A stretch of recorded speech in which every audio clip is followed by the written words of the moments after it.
爆单多啊，都是可可粉。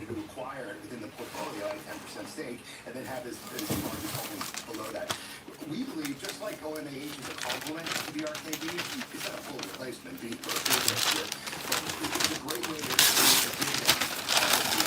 And even when you see SUS, which is the Bill Atkins fund, that's not taking out income, right? So we own the SUS. We own some of it too, but by buying ACKY, you're getting that 15% annual income while you get the capital appreciation, or most of it that they'll experience in the core security they're offering. Let's talk about OMAH, actual ETF named after the Oracle of Omaha. That's Warren Buffett, of course. There is some sort of narrative out there, which is to own Berkshire Hathaway or the derivative of it. It's basically just to own surplus cash in some regards, right? So these sort of overweight cash holdings. What's your thinking on that? And how is your ETF perhaps rebalanced in a different way to make sure that you're not overexposed to securities, to treasuries? A great question. So, well, first of all, Berkshire Hathaway has underperformed for the past year, as we know, which is understandable because we've been in this momentum-driven market where value stocks typically don't perform. Now, when value stocks start performing, which is, I believe, we're moving into more of a value and quality focused market now, Berkshire typically acts as a coiled spring and outperforms. So I think we're right at the beginning of that now, which is exciting. So in terms of the cash, yeah, I mean, look, Berkshire is locked and loaded. They have $397 billion in cash ready to deploy, which is very exciting, having a new CEO in place who has, particularly more familiarity with the technology space. There might be some action going on there in the rebalancing of the portfolio over the years. Again, the difference with us is we do own a 10% in Berkshire Hathaway itself. But then the rest of the portfolio is the top 20 names within Berkshire Hathaway. So American Express, Bank of America, Visa, Chevron, Occidental Petroleum, their top holdings. So OMAH doesn't have that cash drag, though, other than the position of Berkshire itself. But look, I would view the cash in Berkshire as a positive, right? I mean, they're going to deploy that when they find opportunities. So that's what we use Berkshire for. Well, we just had Berkshire Hathaway shareholder meeting this weekend. It was Greg Abel's first in the CEO seat. Were you tuning into that, Adam? And if so, what were the big takeaways? I watched the whole thing. And hours. I did, because I paused it a little bit here and there, but pretty much for hours. And I really got a sense of Greg Abel as a CEO, because that is really the issue, right? Can we trust him? And beyond the excellent operating results and the resurgence of their insurance operations, that was all stellar. But I really took away a few really interesting things. First, there's no replacing Warren and Charlie Munger clearly as a duo, but Greg Abel and Ajit, a lot of personal chemistry, which was, I was looking for that, because that would have been a risk factor to me if there wasn't that clear personal chemistry, because we need them both to perform. So that was really interesting, I thought. The other thing I thought was interesting is that Greg took great pains to continually hammer that the investment process and discipline that Warren Buffett is best known for is going to remain. And that is how they're going to run this company. So I thought that should give people a lot of comfort that he's not going to make wholesale changes in what has worked so well over 50 years. The last thing I thought was very interesting as well is people say, well, where is Greg going to take the portfolio? We had a conversation based on a question about the utilities.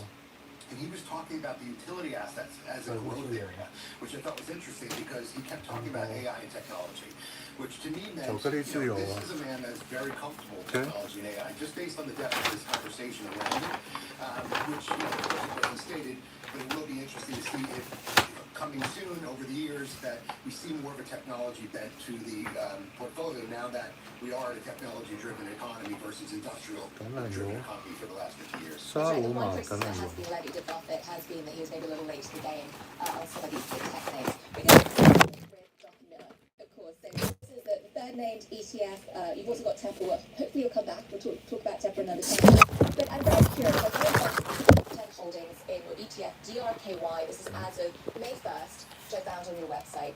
And you've got in there a couple that aren't names I hear talked about, certainly in sort of podcasts or the sort of X universe and with quite so much frequency. You've got Teva Pharmaceuticals, and you've also got Woodward.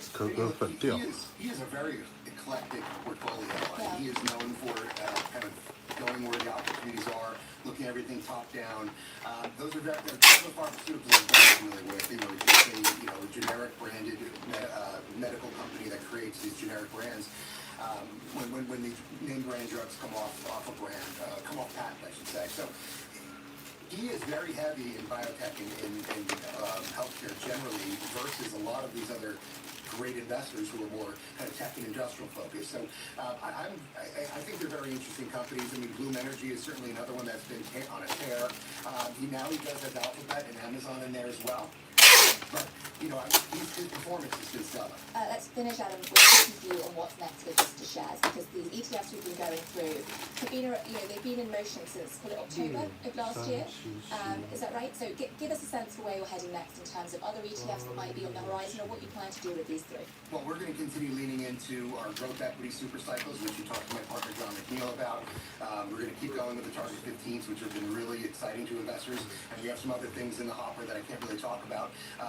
We're a new company. We launched our first ETF in December of 24, and we just went through 1.25 billion in assets, so we've got a nice growth trajectory, and it's really because of investors like you serve in your audience. We've been really leaning into the retail investors who are very sophisticated. When I was 25, 30 years old, I was not as sophisticated. 产地欧盟爱沙尼亚，可可树产地加纳，台湾工厂。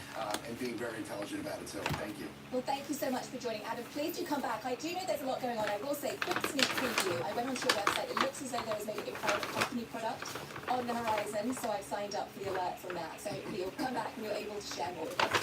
Thank you so much. I really appreciate your time. Well, huge thanks to Adam Patty for joining me. Great energy, great insights.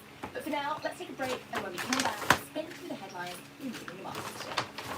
Let's face it, a major medical might not have been designed to cover everything, and unfortunately, sometimes all it takes is an unexpected medical or dental bill to throw a carefully curated financial world into disarray. And your wallet isn't the only thing thrown off. Financial stress can also mean loss of productivity, impacting business costs. That's why Aflac works to pay claims quickly, accurately, and fairly to help employees find their balance again. Offering Aflac plans comes at no direct cost to businesses, and these plans can save businesses and employees tax dollars when payroll deductions are pre-tax. Learn more at Aflac.com/markets. That's Aflac.com/markets.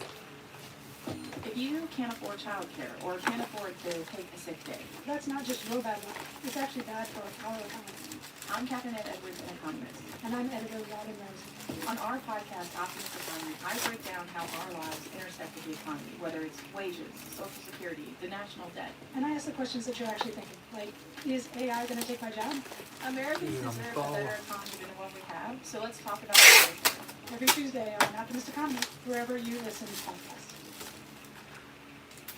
But at 4 p.m. on the East Coast, the market has closed, and we don't have a ticker tape, so instead we'll throw it over to our human ticker, our producer John. That's right, the major indices all finished higher today, with the S&P 500 up 0.8%, hitting an all-time high. The Dow is up 0.7% for the day, and the Nasdaq up 1% to 25,326, an all-time high.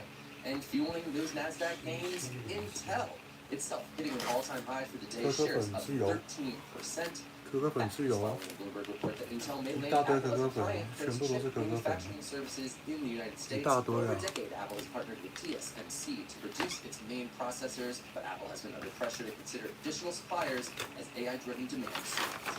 So for context, Intel has invested billions in its foundry unit, and famously hasn't landed any major external clients for that foundry, at least to date. Well, according to people familiar with the matter, these discussions remain preliminary, but the market looks to be backing expectations that a deal will be reached. Shares of Intel are up over 430% over the past 12 months. Well, let's pivot now over to earnings as quarterly reports continue to pour in, keeping us fueled up with coffee as we wade through them, starting with Anheuser-Busch InBev, the largest beer conglomerate in the world. The owner of Corona, Stella Artois, and Budweiser, ticker BUD, saw its share price up 10% today. That was after reporting earnings that beat expectations. And that was despite the slowdown in global alcohol consumption. The company's CEO cheered the results, saying, quote, "Cheers to beers, love it, nice bit of rhyming," as total beer volumes ticked up 0.8%. Well, we were asking around the office today, what is it? I don't know exactly what beers to which he's referring, because the company is continuing to push into alcohol-free beverages, extending brands like Budweiser Zero, Michelob Ultra Zero. That no-alcohol beer portfolio delivered 34% revenue growth in 2025. For the most recent quarter, no-alcohol beer revenue rose 27%.